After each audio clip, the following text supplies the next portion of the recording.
오늘은 그 노인갓 일곱 번째 시간으로 전능하신 하나님에 관해서 우리가 좀 살펴보겠습니다. 기독교 신앙 고백의 그 대표로서 우리는 뭘 들 수 있죠? 사도신경을 들 수 있습니다. 우리가 매주 또 우리가 어느 때나 이 사도신경으로 우리 신앙을 먼저 고백하지 않습니까? 이 사도신경이 이렇게 시작하죠. 나는 전능하신 하나님 아버지 천지의 창조주를 믿습니다. 그래서 이 사도신경의 이 고백은, 신앙 고백은 하나님을 전능하신 분으로 고백하는 것을 출발로 합니다. 우리가 믿는 하나님은 전능하신 분이라는 것이죠. 이것이 우선적이고 첫 번째 우리 신앙 고백이 될 수 있다는 거죠. 우리가 믿는 하나님이 만약 전능하지 않다면은 그분은 창조주도 될 수 없고, 그렇죠, 구원자도 될 수 없기 때문입니다. 하나님은 그분의 전능하신 능력으로 천지를 창조하시고 그 능력으로 온 땅을 다스리시고 그 능력으로 우리를 구원하셨습니다. 그래서 이 하나님의 전능하심이 없다면은 하나님이 행하시는 그 모든 일들은 사실 하나님의 일이 될 수가 없는 거죠. 하나님은 전능하신 능력으로 당신의 뜻을 이루십니다. 하나님은 그의 의지를 실행하실 때도 그분의 전능하신 능력으로 실행하십니다. 그러니 하나님의 의지가 실행이 될 수가 있는 거죠. 하나님의 전능하심이 그분의 권세와 통치를 비로소 가능하게 만드는 거죠. 하나님의 하나님 되게 하심은 어떤 것보다도 그분의 전능하심에 있다는 거죠. 하나님의 전능하심이 우리를 구원하게 하시고 우리의 구원을 성취하시고 우리를 향한 그분의 구원의 뜻, 이 뜻을 성취하게 만든다는 거죠. 그리고 그분의 약속을 진실되게 합니다. 하나님의 전능하심이 없다면은 우리를 향한 모든 그분의 약속은 다 헛된 것이 되고 말겠죠. 그 약속이 비로소 진실된 약속이 되게 하는 것, 그분이 전능하신 분이기 때문에 가능하다 이겁니다. 여러분, 이런 생각을 한번 해보십시오. 만일 하나님이 의로우신 분이 아니라면, 의로운 분이 아니라면은 세상에서 의인과 악인의 이 구분은 아무런 쓸데가 없는 것입니다. 무슨 소용이 있겠습니까? 의미가 없어요. 의인이다, 악인이다, 의로운 일이다, 불의한 일이다, 이거 다 쓸데없는 일이라는 것이죠. 하나님이 의로운 분이 아니라면 말이죠.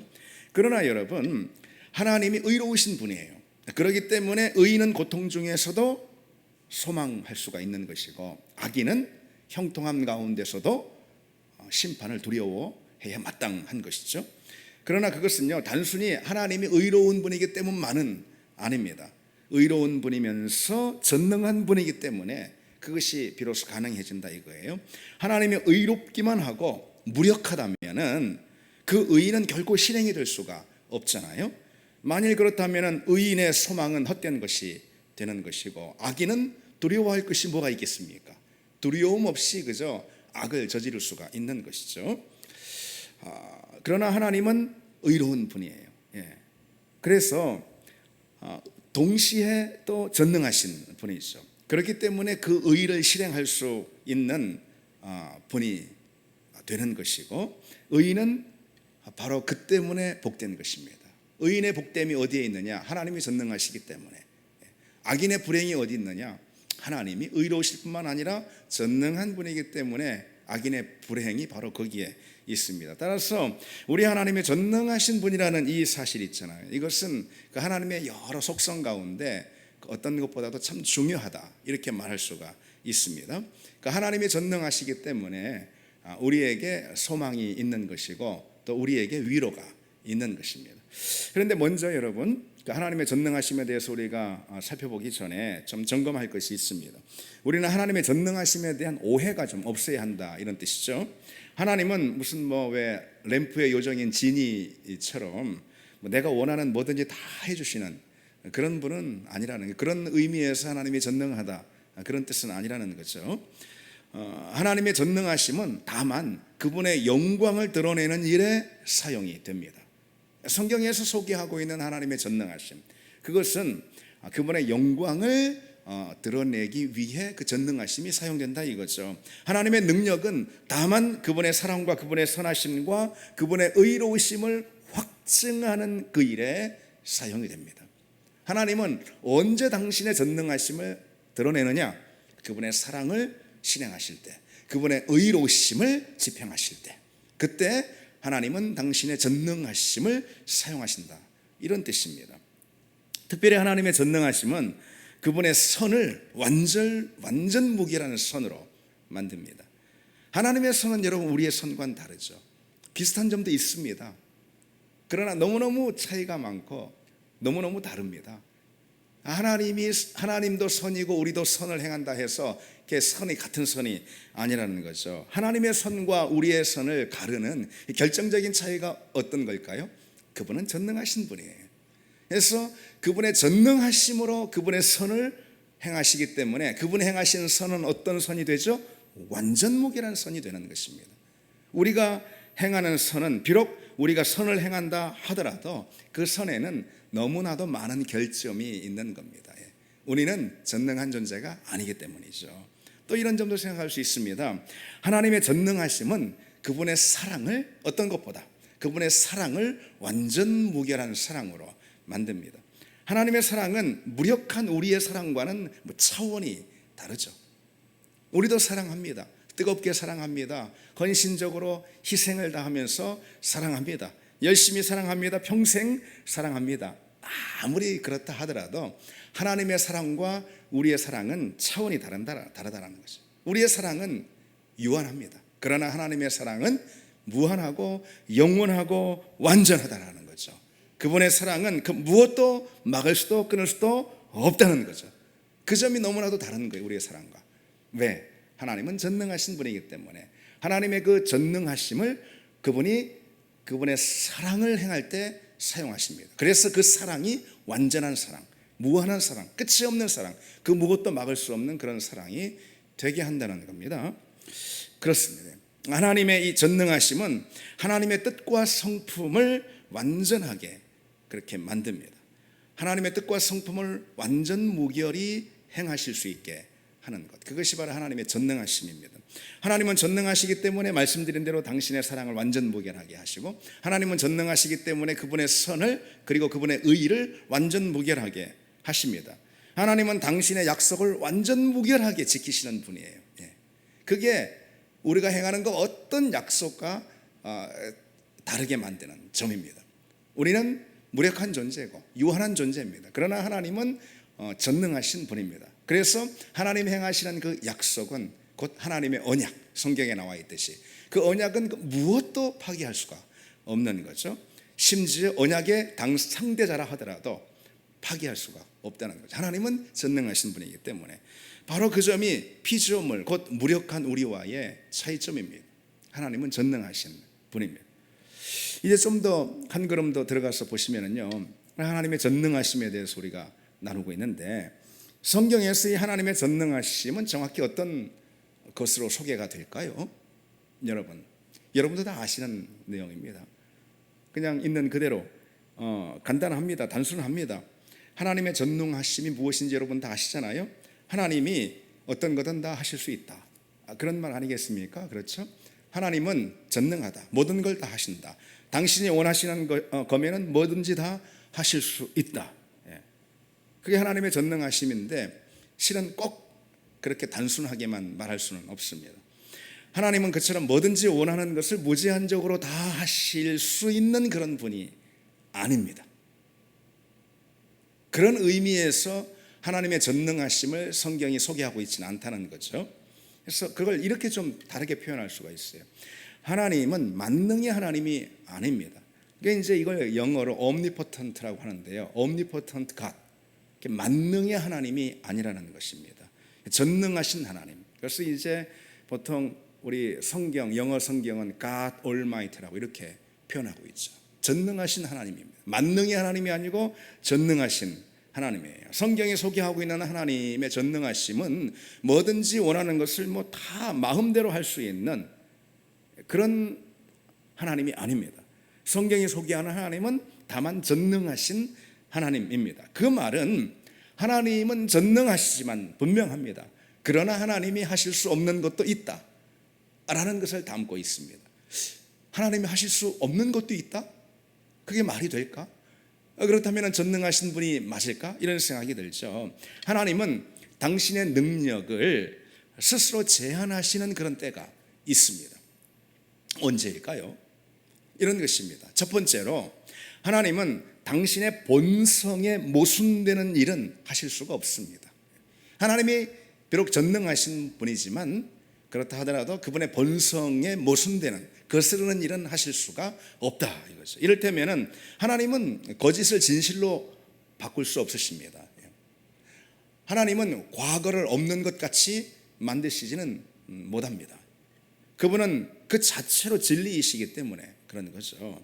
하나님은 변덕을 부리실 수가 없습니다. 그분은 변함이 없으신 분이기 때문에 그렇죠. 하나님은 불의를 돕는 일을 하실 수가 없습니다. 죄의 본성을 위해서 당신의 능력을 사용하실 수도 없습니다. 이거 뭐 당연한 말입니다. 왜? 그분은 의로우신 분이기 때문에 그렇습니다. 그래서 그분의 선하심, 그분의 거룩하심, 그분의 의로우심과 같은 그분의 본성이 있죠. 속성이라고 말하는데 그것에 모순되는 일을 하나님이 하실 수는 없다라는 그런 얘기입니다.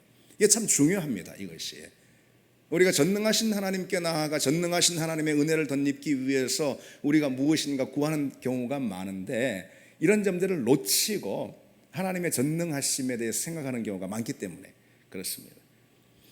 하나님은 그처럼 당신의 성품 또는 본성 다 좋습니다. 거기에 위배되는 일은 하실 수가 없어요. 그러기에 이 사실도 중요합니다. 하나님은 속량의 제물이 없이, 다시 말해서 구약성경에 보면 피입니다. 피의 제사 없이 그냥 용서하실 수 있는 분이 아니에요. 왜? 하나님은 공의로운 분이기 때문에 그렇습니다. 죄가 있으면 그에 대한 대가가 반드시 치러져야 하는 그런 공의로운 분이기 때문에 그 공의로운 성품에 위배되는 일은 하실 수가 없습니다. 그래서 속량의 제물 없이 거저 용서해 주시는 그런 일은 할 수가 없어요. 그런 이유 때문에 당신의 아들 그리스도를 십자가에서 건질 수 없으셨던 것이죠. 하나님은 전능하신 분이기 때문에 그 아들 예수 그리스도를 십자가에서 능히 건지실 수 있지 않습니까? 그러나 그럴 수 없었다는 것이죠. 한편 하나님은 참된 회개라면은 그 회개를 받아들이시지 않을 수가 없는 분입니다. 왜요? 만약 그렇다면 그분의 자비로운 성품에 위배되는 어긋나는 일이기 때문에 그렇습니다. 참된 회개라면 어떤 회개라도 하나님은 받아들이실 수 있는 분, 그런 분이라는 거죠. 그런가 하면 하나님의 이 전능하시면은요, 하나님의 영광을 훼손하는 일에 사용될 수가 없습니다. 본성을 거스르는 거라는 거죠. 만약 우리가 그런 걸 알지 못하고 하나님의 영광을 훼손하는 그런 일임에도 불구하고 알지 못하고 그것을 구한다면은 그는 그분의 본성을 거스르는 일을 그분에게 행해달라고 우리가 때를 쓰는 그런 일 아니겠습니까? 그런 기도가 우리에게 있을 수 있다는 거죠. 다시 말해서 하나님으로 하여금 그분을 스스로 부정하라, 자기 부정을 하라라는 것과 똑같은 그런 거죠. 당연히 그런 기도는 응답되지가 않습니다. 다른 말로 하나님은 그런 기도에 응답할 수가 없습니다. 예를 들어서 교회가 자꾸만 세상의 영광을 구한다고 한번 생각을 해보십시오. 하나님의 영광이 아니라 자꾸만 세상의 영광을 구한다고 해보세요. 그것이 정말 그 교회의 구함과 기도가 정말로 실행이 되면은 하나님의 영광을 가리는데 말이죠. 자꾸만 그것을 구한다고 생각해 보십시오. 그 요구에 하나님이 당신의 전능한 능력을 사용하심으로 응답할 수 있을까요? 당연히 없죠. 하나님은 응답할 수가 없습니다. 하나님은 우리가 정직하고 성실하게 인생을 살기를 원하시는 분입니다. 그것이 하나님의 성품에 맞기 때문에 그런 거죠. 그런데 우리가 그런 삶에는 관심이 없고 자꾸만 일확천금에 관심이 있고 은근히 그것을 하나님께 기대한다면 하나님은 그것에 응하실 수가 없죠. 그분이 비록 전능한 분이라 할지라도요, 하나님은 갑작스러운 행운이나 하늘에서 뚝 떨어지는 것과 같은 그런 복을 주실 수 없는 분입니다. 그분의 본성에 맞지 않기 때문이죠. 하나님은 성실하신 분입니다. 하나님은 성실하신 분. 그분의 성실하심이 우리의 삶에 반영되기를 원하시는 분이죠. 그처럼 하나님은 전능하시지만은 하나님의 본성이 성실하신 분이기 때문에 우리가 하나님께 노력도 하지 않고 뭔 1억 천금을 바라거나 노력도 하지 않고 뭔 열매나 대가를 바라는 것을 원하시지 않고 그럴 뿐만 아니라 행하실 수 없다는 거죠. 왜? 당신의 성품에 반하기 때문에. 어쨌든 하나님은 당신의 본성 또는 성품에 모순되는 그런 일을 행하실 수 없습니다. 두 번째로 하나님은 전능하시지만은 그럼에도 논리적으로 모순되거나 아니면 이치에 맞지 않는, 하나님이 정하신 질서, 이치가 그에 맞지 않는 그런 일은 행하실 수가 없는 분입니다. 신학자들 사이에 그것을 가리켜서 돌의 역설이라 이렇게 부릅니다. 돌의 역설.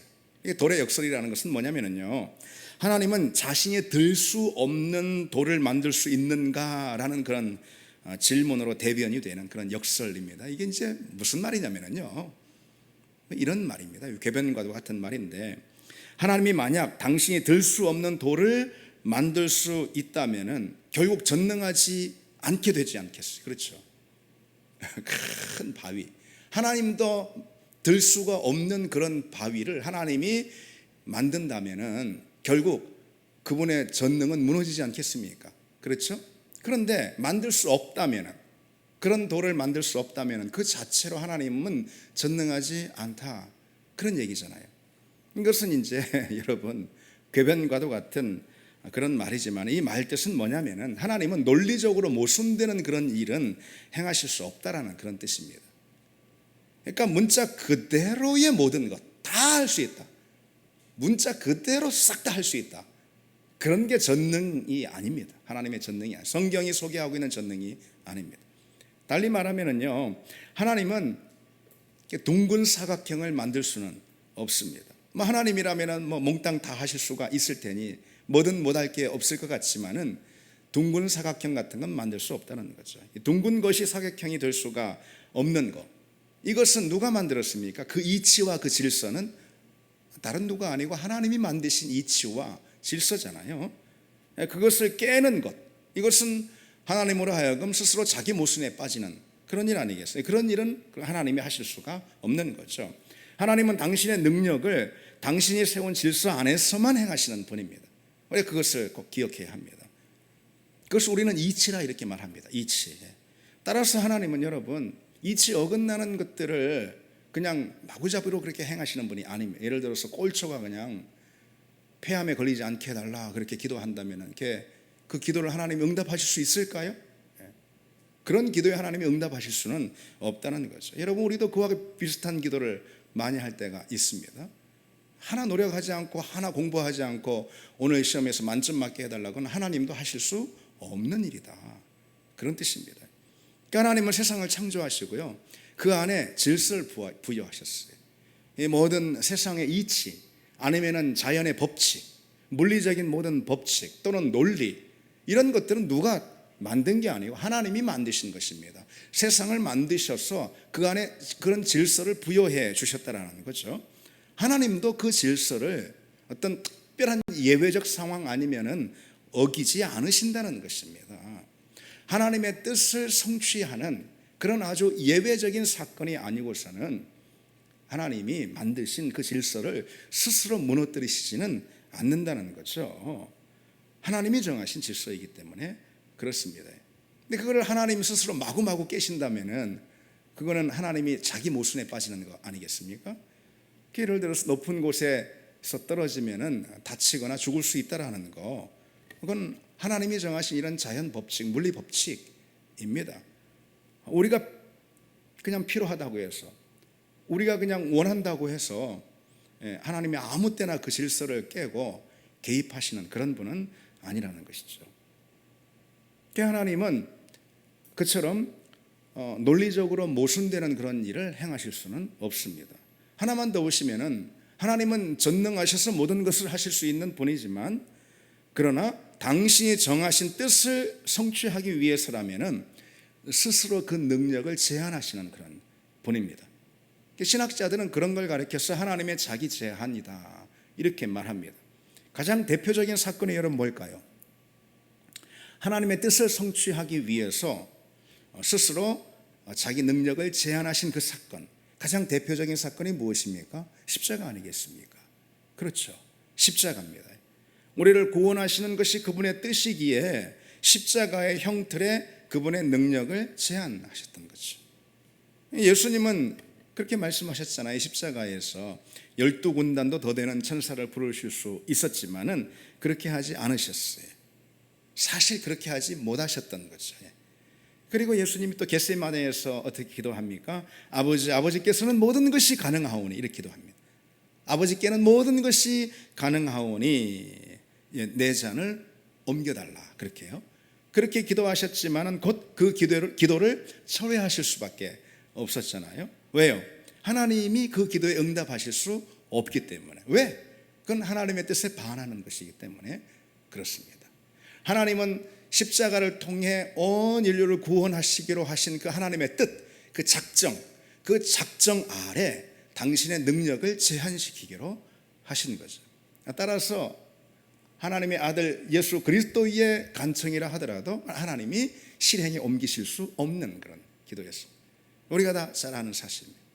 그 점은 여러분 우리에 대해서도 똑같이 적용해 볼 수가 있습니다. 이게 중요합니다. 여러분. 우리가 무엇인가 구하고 하나님을 전능하신 하나님으로 우리가 마주하며 그 하나님께 우리가 나아갈 때 참 중요한 내용입니다. 우리에게 똑같이 적용할 수가 있습니다.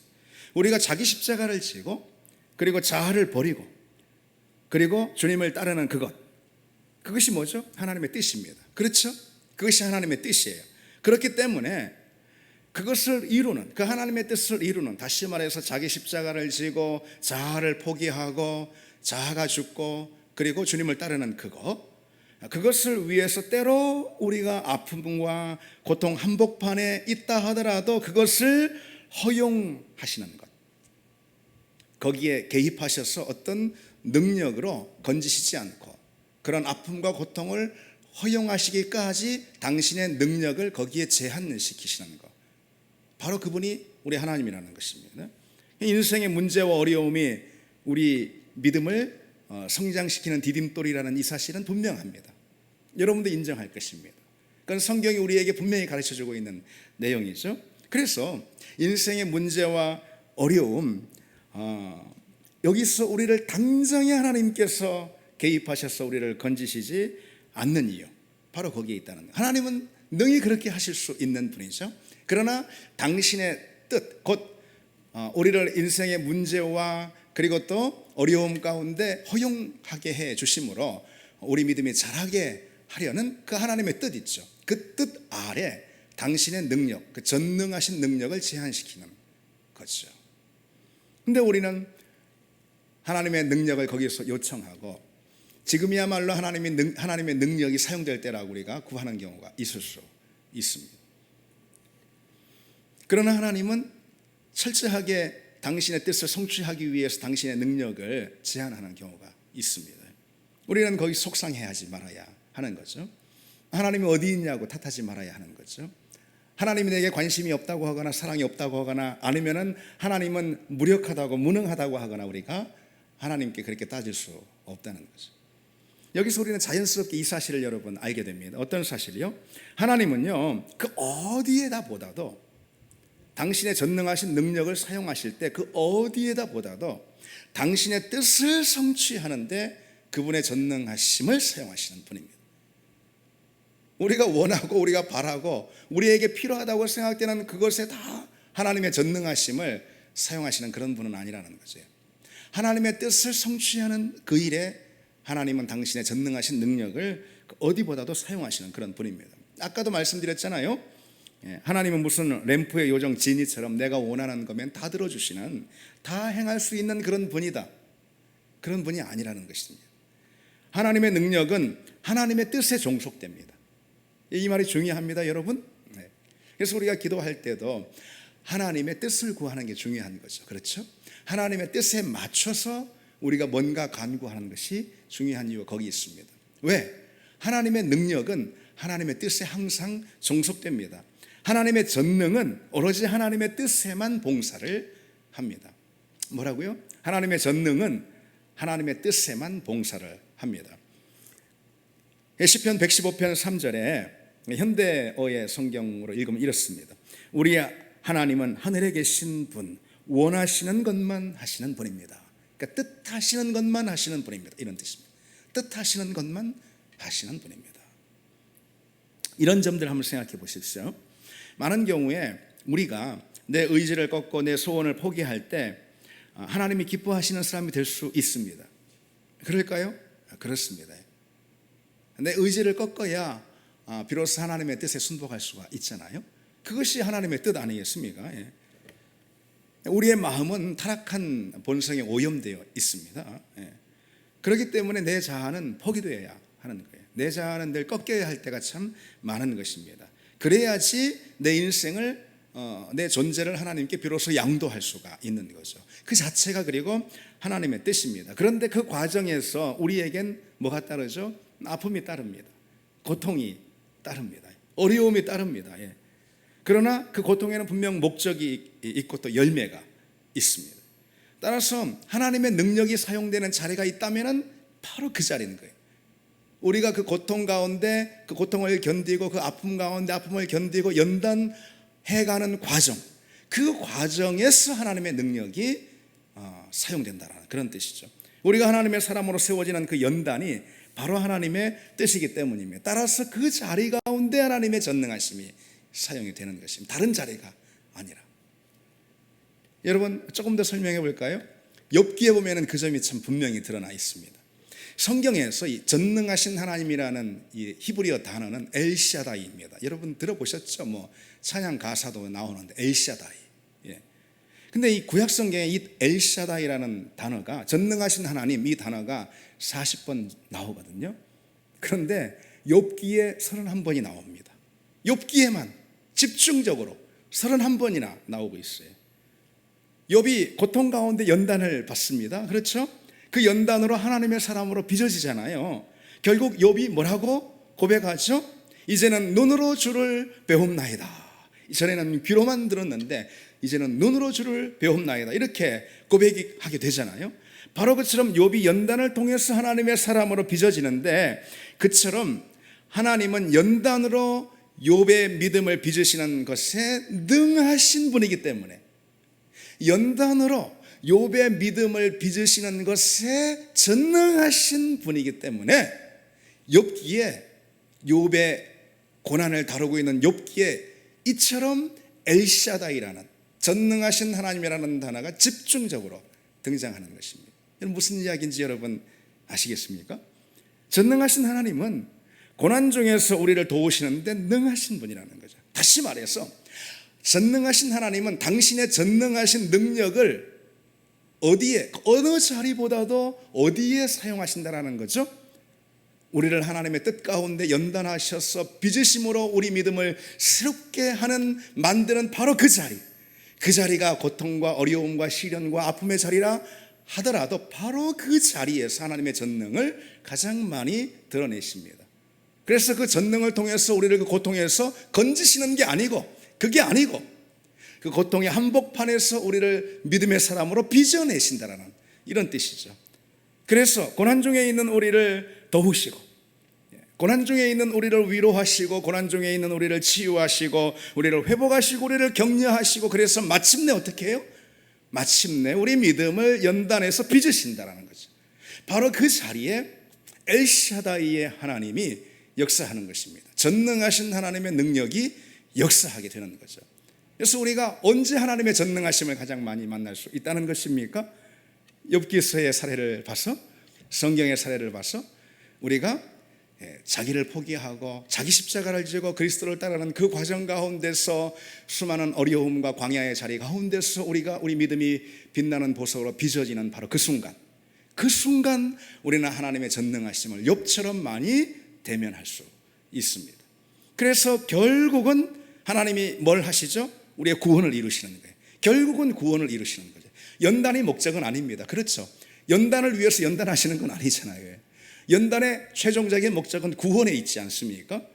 하나님의 전능하심이 사용되는 가장 중요한 자리는, 그래서 최종적인 목적은 구원에 있다, 이렇게 말할 수가 있습니다. 바로 그 하나님의 이 전능하심이 역사하는 자리는 우리 구원이고, 우리의 구원이 하나님의 가장 큰 뜻입니다. 아까 하나님은 당신의 전능하심을 당신의 뜻을 행하는 그것에 제한한다라고 말씀드렸잖아요. 하나님은 당신의 전능하신 구원을 이루는데 그것이 하나님의 뜻인 거예요. 하나님의 전능하심을 우리 구원을 이루는데 사용하십니다. 여러분의 하나님은 아브라함에게 전능하신 손길로 역사하셨어요. 그렇죠? 그래서 100세가 되도록 자식이 없는데 하나님이 전능하신 손길로 아브라함을 그리고 그의 아내 사라를 만지시잖아요. 예. 그래서 그에게 이삭을 선물해 주십니다. 그래서 결국은 이삭을 주시기 위한 것이 전부가 아니고 그로 인해서 아브라함을 믿음의 조상으로 삼기 위한 거죠. 아브라함을 통해서 구원의 역사를 펼치시기 위함인 거죠. 예, 그것이 창세기의 역사입니다. 오늘 본문을 보시면 아브라함이 99세 때 여호와께서 아브라함에게 나타나셔서 그에게 이르시되 나는 전능한 하나님이라. 나는 전능한 하나님이라. 무슨 말씀이죠? 아브라함에게 언약을 이루시고 그 언약을 통해서 구원의 역사를 펼치시는 그 일에 능하신 역사를 펼치시는 분이다. 그래서 하나님의 그 전능이 아브라함의 구원을 반드시 성취할 것이다, 이런 뜻 아니겠습니까? 그것은 그것은 이스라엘 백성들을 애굽에서 건지시는 그 하나님의 모든 역사 가운데도 또 동일하게 나타납니다. 그러니까 홍해를 건너게 하죠. 왜 홍해를 건너게 하십니까? 예? 뭐 멋진 광경을 한번 보게 하시려고 그런 게 아니죠. 하나님의 구원, 그 뜻하신 구원을 성취하시기 위해서 홍해를 건너게 하시고 광야에 반석에 물이 터지게 하시고, 예, 그리고 만나를 먹게 하시고, 그리고 또 메추라기까지 먹게 하시잖아요. 그 대목에서 의심하는 모세에게 뭐라고 말씀하시죠? 여호와께서 모세에게 이르시되 여호와의 손이 짧으냐? 예. 네가 이제 내 말이 내게 응하는 여부를 보리라. 하나님의 능력, 그 전능한 능력은 항상 어느 자리에 사용이 된다? 바로 구원의 자리에 사용이 됩니다. 그러니 우리는 여러분 이 사실을 잊지 말아야 하는 것입니다. 하나님은 하나님이 택하신 사람을 구원하시기 위해서 당신의 전능하신 능력을 동원하시는 분이다. 아멘. 전능하신 능력을 동원하시는 분이다. 하나님의 전능하심은 다른 어느 자리가 아닌 하나님이 구원으로 택하신 그 사람을 얻는 데 사용이 된다는 거죠. 그래서 여러분, 아무리 내가 볼 때 악한 사람이라 하더라도, 아무리 저 사람은 정말 이제 복음하고는 철천지 원수야 한다 하더라도, 하나님이 정말 그 사람을 택하신 것이 맞다면은 하나님은 당신의 전능하심을 동원해서 그 사람을 반드시 건지시고야 말 것입니다. 우리가 볼 때 완전 이건 미션 임파서블, 우리 태신자 작정하고 했는데 만약 남편을, 만약 어떤 이웃을 작정했다, 이거는 미션 임파서블, 이건 안 돼. 한다 하더라도 우리 눈에는 그렇지만은 하나님께는 모든 것이 가능함을 믿습니다. 왜? 우리는 유한하지만 하나님은 전능하신 분이기 때문이죠. 이제 우리가 말씀을 맺겠습니다. 하나님의 전능하심은 그저 추상적인 그런 교리가 아닙니다. 우리가 하나님의 전능하심을 고백할 때 그것은 실제로 내 삶의 모든 자리 가운데 그 전능하심을 누리게 될 것이고, 특별히 하나님의 뜻하신 그것에 우리가 집중할 때 하나님의 전능하심을 만날 수 있고, 그리고 하나님의 구원이라는 그 방향에 우리의 시선을 둘 때 우리는 특별히 하나님의 전능하심을 만날 수 있을 줄 믿습니다. 우리 같이 이 찬양 드리겠습니다. 전능하신 나의 주 하나님,